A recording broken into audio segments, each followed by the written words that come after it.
Como era de esperarse, el documento del Santo Padre, del Papa Francisco, Tradiciones Cústodes, o sea, custodios de la tradición, ha creado una cierta confusión y muchísima polémica y trata, como saben ustedes, de revertir completamente los beneficios que el primero San Juan Pablo II y luego el Papa Benedicto XVI dieron a la celebración de la misa en lo que el Papa Benedicto llamó la forma extraordinaria del rito latino.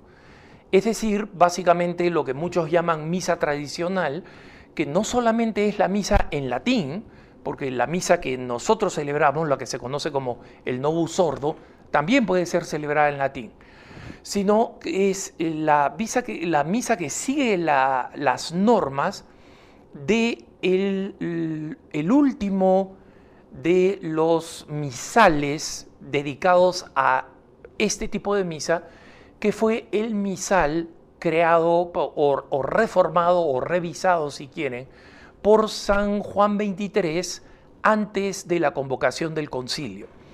Entonces, para los que están un poco confundidos con el tema de la liturgia y qué es lo que está en juego acá, voy a hacer un poquito de contexto. Por supuesto, es un poco nada más, o sea que voy a saltar grandes temas y grandes especificaciones, ¿no?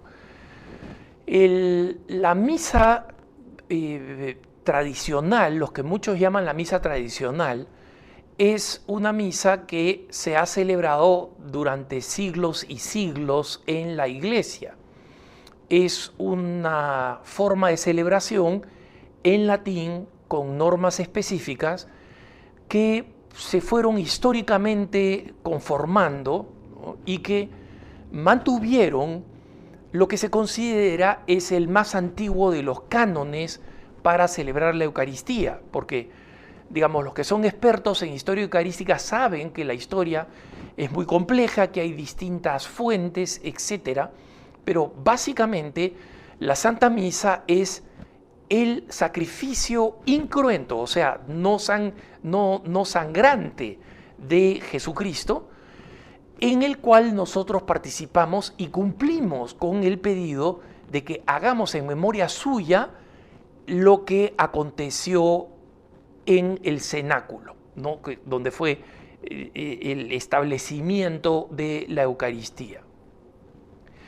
Obviamente la misa que forma parte o que es la que llamamos la misa tradicional, muchos la conocen como la misa tridentina también, porque en el gran conflicto con los protestantes, con Lutero, la gran respuesta a la revuelta protestante luterana fue el Concilio de Trento, un concilio importantísimo en términos de definir, por ejemplo, el canon bíblico, los 7 sacramentos. Muchas de las cosas que hoy aceptamos formalmente como católicas fueron establecidas en el Concilio de Trento. Ojo, no fueron inventadas en el Concilio de Trento, ¿no? Algún protestante pseudo sabiondo les va a decir, antes no existía el purgatorio fue establecido por el Concilio de Trento. No, todas estas creencias ya existían, algunas de ellas para el Concilio de Trento eran más que milenarias y vienen desde el inicio de la Iglesia Católica. Lo que hizo Trento para establecer la diferencia con lo que estaba diciendo Lutero, que eso sí era nuevo y herético, Trento establece todos estos principios y una de las cosas que establece es la base de lo que se conoce como la misa tridentina, que no es un buen nombre, digamos, es un nombre descriptivo, pero desde que se establece la misa tridentina, varias cosas fueron agregadas por distintos pontífices. Por ejemplo, León XIII, o sea, ya estamos hablando del siglo XIX, León XIII pidió rezar por y acá pido perdón porque no estoy seguro si fue el Papa Pío IX o León XIII, me puedo equivocar, ¿no? Quienes pidieron, sin embargo, fue algo del siglo XIX, la adición de la oración a San Miguel Arcángel al final de la celebración de la misa, ¿no? O sea, la que probablemente muchos de ustedes conocen, San Miguel Arcángel, defiéndenos del enemigo, etcétera, etcétera, ¿no? Digamos así, en muchas iglesias, esta oración contra la influencia del demonio, que es breve, ¿no? Y muy bella y muy fuerte, también se ha reincorporado, digamos, ¿no? Como una oración ya al final de la bendición. Pero el asunto es que esta misa, la misa tradicional o la misa de la forma extraordinaria, fue la misa que existía hasta la reforma litúrgica del Concilio Vaticano II.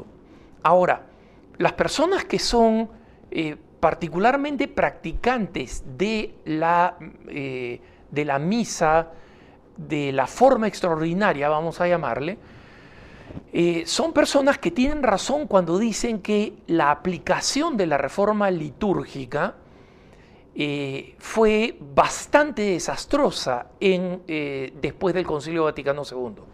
No por causa del Concilio Vaticano II, porque, digamos, la misa que se celebre en el idioma vernacular, o sea, en el idioma que nosotros entendemos, en nuestra propia lengua, la creación de los 3 años del ciclo litúrgico, varias cosas, la celebración, digamos, de cara al pueblo, son cosas que pueden ser consideradas razonables, aceptables, no aceptables, pero ninguna de ellas está escrita en el documento del Concilio Vaticano II que establece y llama a la reforma litúrgica, y que ese documento se llama Sacrosanctum Concilium, ¿no? Si ustedes leen Sacrosanctum Concilium, que dicho sea de paso, es uno de los documentos del Concilio Vaticano II que no es de los largos, ¿no? No es Dei Verbum, no es Lumen Gentium, no es Gaudium et Spes, que esos son los troncos, pues, en términos de volumen del Concilio Vaticano II. Uno puede ver que hay algunas explicaciones sobre la importancia de utilizar el idioma vernacular para que la gente pueda entender la misa en vez de estar, digamos, en el aire. Pero se cometieron muchísimos abusos, ¿no? Y estos muchísimos abusos se hicieron en el nombre de lo que se llama el espíritu del Concilio Vaticano II. ¿Y qué cosa es el espíritu del Concilio Vaticano II? Todo lo que no está escrito en el Concilio Vaticano II y lo que mucha gente deseó simplemente comenzar a hacer porque se le dio la gana, ¿no? Entonces, miren, yo soy suficientemente viejo como para recordar historias de horror. O sea, yo no era una persona practicante, por ejemplo. No estaba muy interesada en la fe. Alguna vez he contado que mis padres no me educaron, digamos, fundamentalmente en la práctica de la fe católica. Me bautizaron y punto. Y tenía una amiga del colegio que vivía cerca de mi casa y era una buena católica, una jovencita católica que me invitaba a misa. Y yo no aceptaba, siempre buscaba una excusa el domingo, y finalmente me invitó a una misa que ella creía que a mí me iba a gustar, ¿no?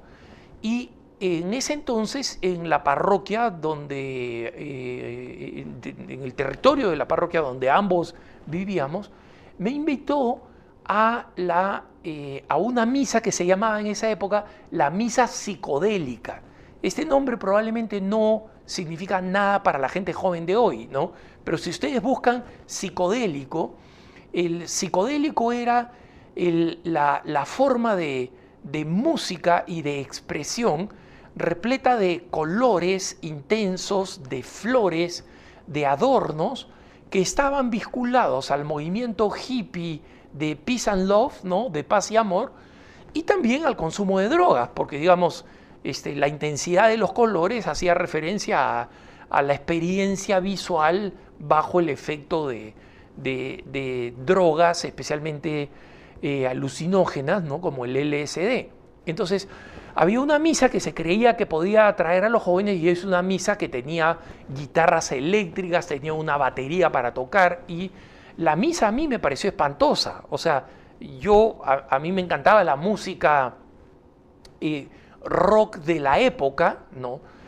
Y tenía mis propios, lo que se llamaban LPs, ¿no? Long plays, mis discos de distinta música. Mis hermanas mayores viajaban bastante y me traían estos discos, pero me parecía completamente incongruente y abominable que eso pasara en misa, ¿no? Y ni siquiera porque yo tuviera un gran sentido de reverencia. Pero ese es un ejemplo de las tantas locuras que ocurrieron. Entonces, ¿qué sucedió? Mucha gente comenzó a añorar, por los horrores litúrgicos, comenzó a añorar la misa que el Papa Benedicto llamaría de la forma extraordinaria, y esta misa estuvo, digamos, prácticamente eliminada. Muchos sacerdotes habían perdido la práctica de celebrarla, una nueva generación de sacerdotes nunca la aprendió en los seminarios, y entonces comenzó a haber una urgencia, un deseo de poder participar de esta misa, no solamente de las personas mayores, sino, o sea, que habían experimentado esa misa, sino también de personas jóvenes que no veían en la misa, en la Eucaristía, que era una expresión abusiva de la reforma del Concilio Vaticano II, y añoraban estas misas. Y lamentablemente estas misas comenzaron a aparecer con gotero, ¿no? Y algunas organizaciones comenzaron a solicitarle al Papa el retorno a esa misa, la habilidad de esa misa. Y comenzaron a pedirle al Papa, ¿por qué? Porque en muchas diócesis se encontraron con la hostilidad de la jerarquía, porque veían esta celebración de esta misa como un movimiento contra el Concilio Vaticano II. Y lamentablemente, los primeros practicantes de esta misa sí fueron personas que iban en contra del Concilio Vaticano II.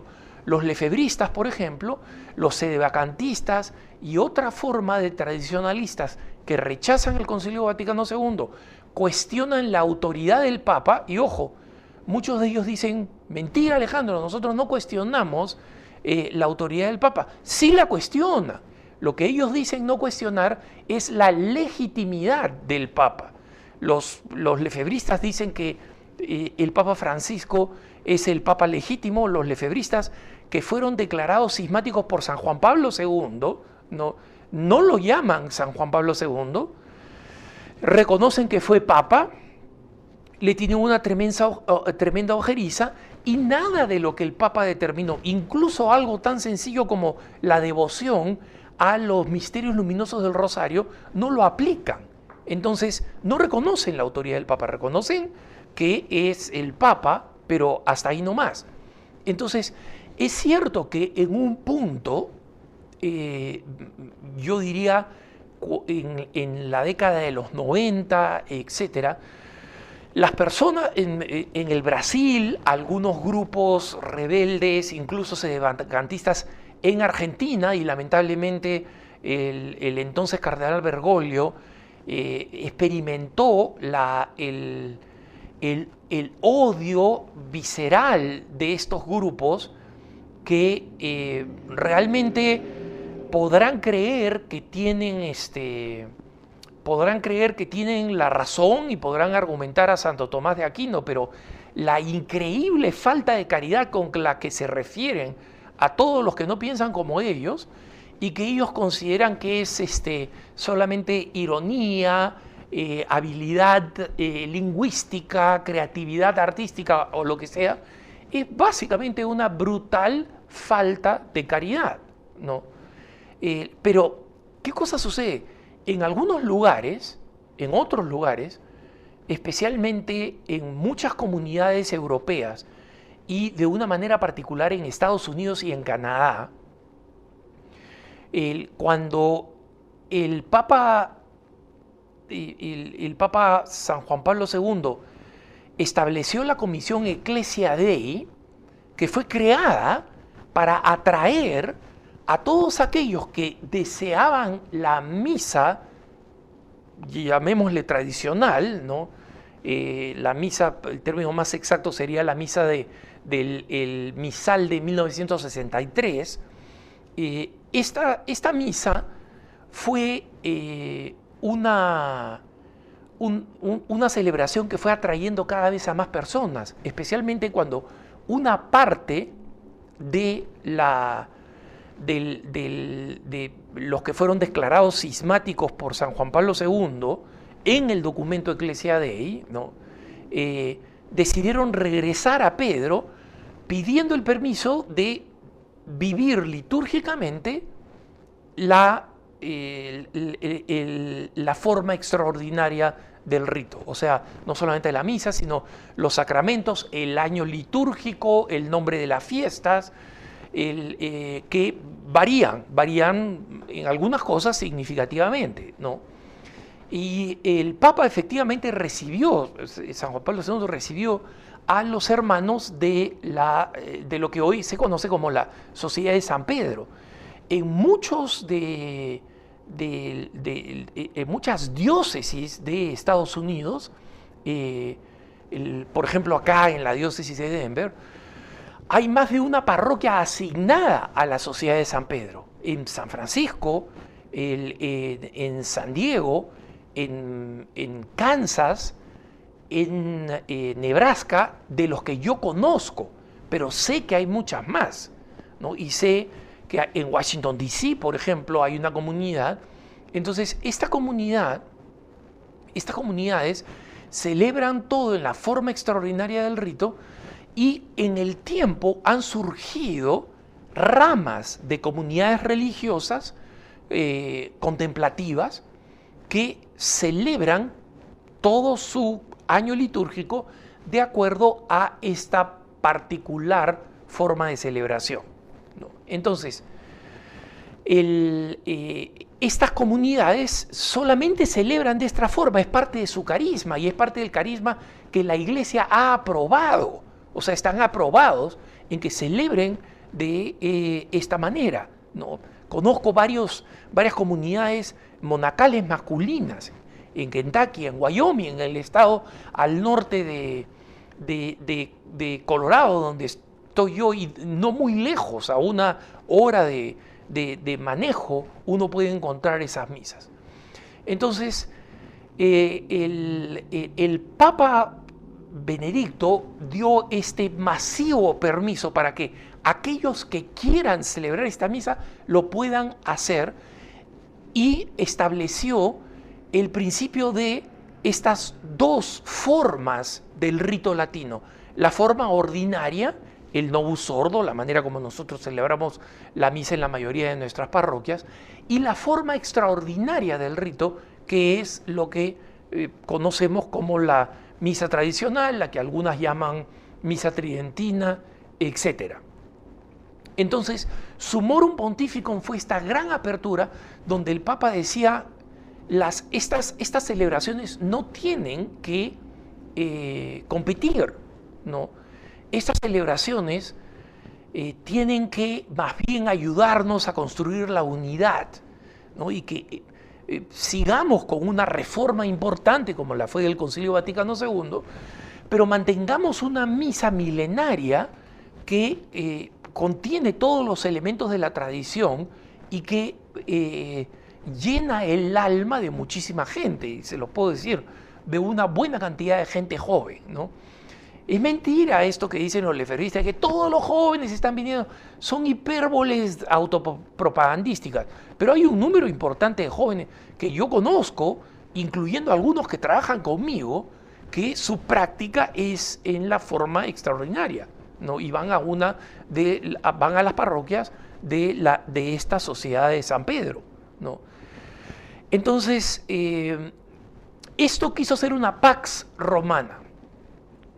El Papa Francisco, sin embargo, por razones que desconozco, yo puedo suponer que algunos liturgistas en el Vaticano, con mucha ojeriza a la forma extraordinaria del rito, o por su propia experiencia en Argentina, de la relación que existen entre muchos grupos, no estoy diciendo todos, por favor, pero sí es verdad, muchos grupos que celebran en la forma extraordinaria y que al mismo tiempo son personas completamente anti el Papa Francisco, ¿no? Y que fueron anti el cardenal Bergoglio en su tiempo y que no se dignan de llamarlo Papa Francisco, ¿no? Y, por ejemplo, por si acaso, ¿no?